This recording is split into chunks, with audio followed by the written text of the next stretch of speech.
Our distinguished faculty were led in procession this morning by Faculty Emeriti of Phillips Academy. In asking Faculty Emeriti to join us on this occasion, we honor their long and dedicated service, and we extend to them a very warm welcome back. And welcome everyone, Faculty Emeriti, trustees, faculty and staff, trustees emeriti, alumni, families, friends, and most of all, our beloved class of 2017. Thank you all for being here with us today. Let us please start with a note of gratitude to the adults in the Andover community. Andover thrives as a direct result of individual and collective diligence, support, and love. To all the adults who select our students in the admissions process, who care for our students every day, and who teach and help them along the way, thank you. Please join me in a very big round of applause to the faculty, staff, and faculty emeriti of Phillips Academy.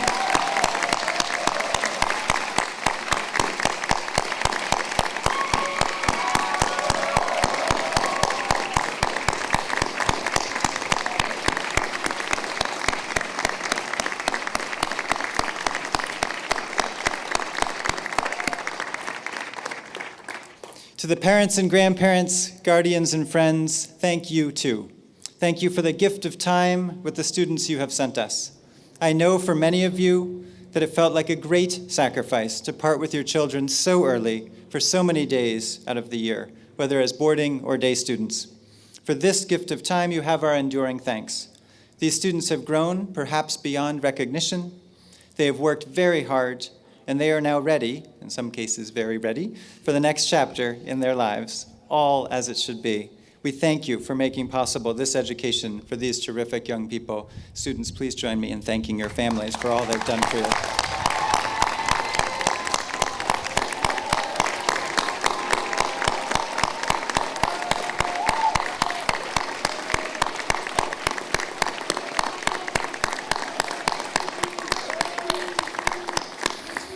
As I look out on this beautiful class, faculty and families, I feel that we have all done very well by this wonderful group.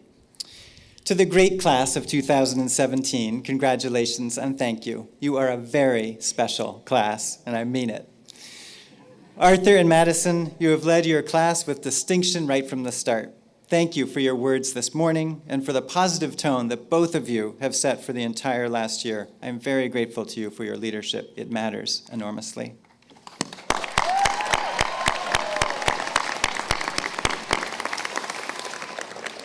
Every class, as you probably know, is a little bit different.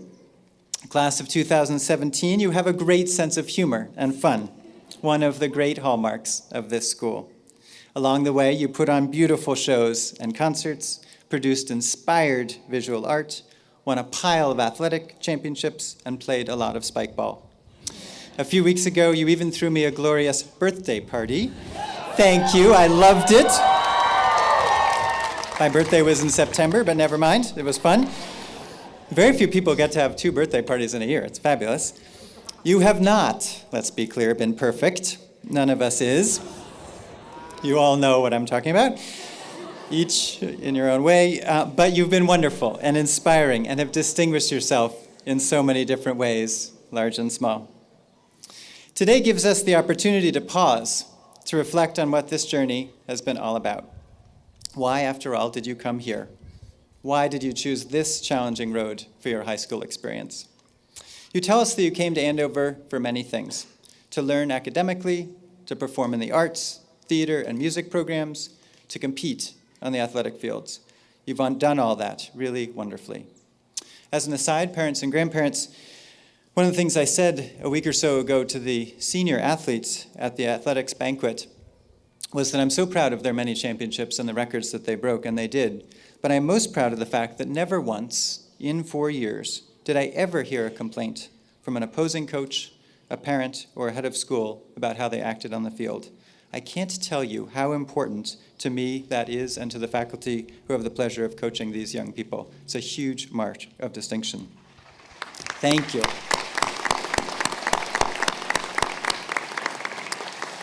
And I do get complaints about lots of things, just didn't happen to be that. A big part of why you tell us you come to Andover too, it's to grow in character.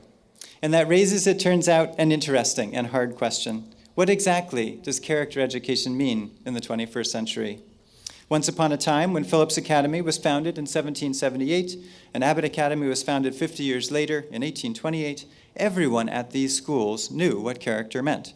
It was defined by the set of morals prescribed by a particular form of Christianity at the time.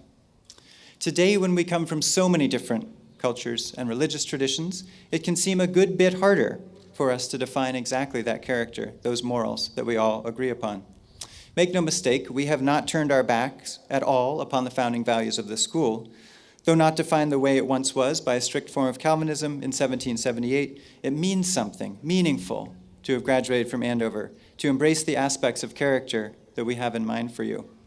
Class of 2017, I'm pretty sure you now know what we mean by that. We mean that we agree to value the presence and the strength of youth from every quarter, that we value being a need-blind school, one that espouses the power of diversity, equity, and inclusion. We mean, finis origine pendit, that the end depends upon the beginning, that your education is foundational, and that it matters for its own sake. We mean that we value goodness with knowledge, quote, that both united form the noblest character and lay the surest foundation of usefulness to mankind, as our charter states. In reciting this familiar, hopefully comforting catechism, I've left out one of our primary founding values. My hunch is that it's this last one that you are most likely to carry with you. That one thing, the one value that I expect to be the most lasting on a day-to-day basis for the rest of your life is non sibi. As all of you know, and I think as Madison may have mentioned, one of the graduation requirements in order to get those baccalaureate tickets is to fill out the senior survey in your concluding weeks at Andover. If you did not complete it, you would not be sitting here today, so I know you all did. We use this survey for various purposes, and I'm sorry it's so long, but it's meaningful, to understand your experience at Andover, to improve our practice as teachers, to benchmark what we are accomplishing as educators over time. But Madison, you got it exactly right. The most important reason we do that is to ask you to reflect upon your time at Andover, to force you to reflect on your time at Andover. And I did. I changed it up a little bit this year by replacing a previous question with a new one.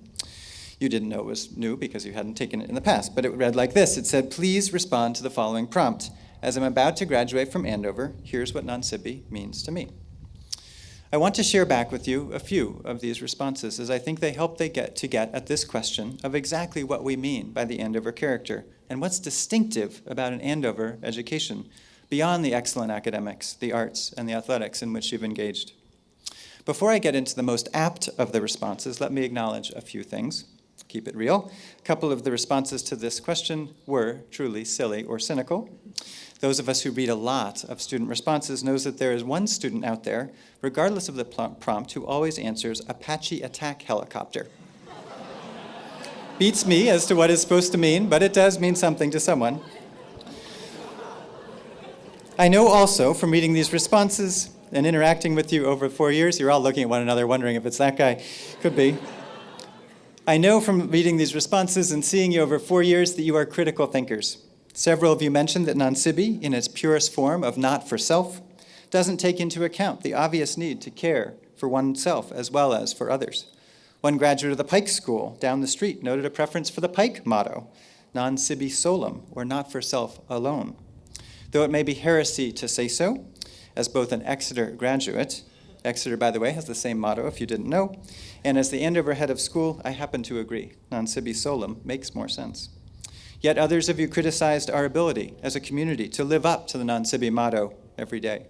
And surely you too are right, so long as that criticism then propels us to self-improvement rather than to acceptance or self-loathing. But overall, you reported back in the senior survey that non sibi is about character, citizenship, and community. Let us dwell for a moment on a few of the responses that illuminate this collective understanding of non sibi. One senior wrote, quote, we often focus on ourselves at Andover with work and all. And yes, I know we do give you a lot of work. That's part of the academic excellence you've achieved, and you should be proud of that, no doubt.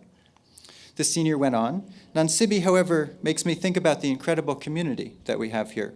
It means so much to have friends to lean on, and it is impossible to make it through Andover without those people in your life. And faculty, this last sentence is for you. I also see non sibi in the teachers who actually encourage me and believe in me and work closely with me. Thank you, seniors, for recognizing that in your teachers as we push you along the way. And in some respects, this statement most closely describes the Andover that I aspire for us to be as a community. Another of you wrote, "Non Sibi is a motto I will carry with me forever, a motto that symbolizes how to travel through life as a selfless human being. I know I will give back, give service, and help whatever community I'm a part of. And I know, class of 2017, that you're right. I have no doubt that you will. You are not alone in this respect either. Over the course of the year, we've heard about this positive non-Sibi spirit in our alumni body and seen many wonderful examples. We heard about the life's work of Dario Collado, class of 1998, in his non-Sibi all-school meeting address. Mr. Collado went out of his way to thank all those teachers whose non-Sibi spirit supported him along the way, including the teacher and alumnus here who paid his application fee and drove him to his Andover interview. Many of us traveled to the coast of Maine on a snowy day this past winter to witness the commissioning of the USS Thomas Hudner, a naval destroyer named for the Medal of Honor awardee Captain Thomas Hudner, class of 1943. One of Captain Hudner's acts of non-Sibi was to crash land his own plane in enemy territory during the Korean War in order to seek to save his fellow naval aviator, Ensign Jesse Brown. A few weeks ago, I heard from a recent graduate, Gina Crivelli, class of 2005, about her life of non-Sibi. Ms. Crivelli works for a global corporation with interests in many places and many fields. The work she's most excited about is the corporate social responsibility that she leads. She promotes entrepreneurship all around the world, including in the Bronx and in Miami-Dade County in Florida. They've set up a project to provide homes for Syrian refugees who have streamed into Greece. Ms. Crivelli told me that her work is so resonant for her because it is so well aligned with the values that she learned at Andover. We heard the story firsthand of non-Sibi from Frank Stella, class of 1954, who told us he wouldn't have been an artist but for Andover. Mr. Stella remains a beacon of non-Sibi in terms of what he's given the Addison and what he has done to come visit with all of you, twice already during my time here as head of school. We honored Soya Gakaga, class of 1992 this year, with our Alumni Award of Distinction for her life of service devoted to children living in poverty in Nairobi, Kenya. In accepting her award, Ms. Gakaga told our students that, quote, "It was at Andover where I started spending time in different communities that were different from myself. I try to have this empathy and this element of non-Sibi in everything we do." We're joined today by two former United States ambassadors, one a grandfather, one a father of graduates. Through their public service, they uphold this same non-Sibi spirit, and I hope some of you will too, through lives of public service. You get the idea. If I kept going, we'd be here all day, and I know you'd all like to graduate soon, so I'll stop with the examples. The point is that I know you will go on to do a very broad range of things.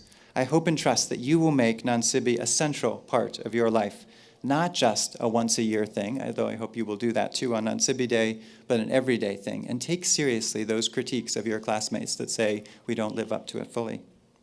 A final non-Sibi quote from a senior.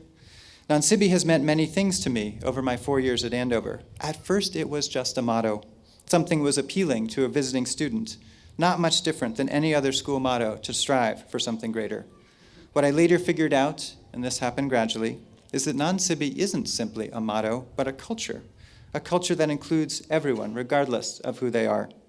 This culture allows kids not only to shine here, but gives others the opportunity to shine as well. On our best days, Andover, I believe we do have that culture here. I know that each of you has embodied it and can embody it in your everyday life. Based on my observations of you over 4 years, I believe that the class of 2017 has embodied the non-Sibi culture as well as any other class in our school's long history. In fact, class of 2017, that's how I will choose to remember you. This class is special, the one with the non-Sibi culture. And dare I say it in all humility, I think more of your non-Sibi spirit is exactly what we need in this troubled world as we observe with sadness another day of terror and loss on the world stage. Allow me to close with a quote from one of my predecessors, Abbott Academy principal Bertha Bailey. In 1918, Ms. Bailey said, it's more than just a dorm, Bertha Bailey was a principal. Let us introduce our students to civics in their own towns, that they may see clearly that a community is a big family, that government is a matter of good housekeeping, that citizenship is fine and beautiful and noble as a privilege, and that if we are worthy of it, we will be ready to pledge our lives, our fortunes, and our sacred honor for the common good. Class of 2017, thank you for all the good things, for the many acts of non sibi and non sibi solum that you have done while you've been here. As you take your leave of us today and head out into the wider world, beyond the Andover bubble, I hope and trust that each of you will, as Bertha Bailey said, pursue citizenship for the common good in the spirit of non sibi. August, you said it last night, and you are right. It is time. Carissa, you said it 2 nights ago. You are right. You are ready. Go out there and make us proud. We believe in you, class of 2017. I believe in you. And we will miss you. Congratulations and Godspeed. Thank you all.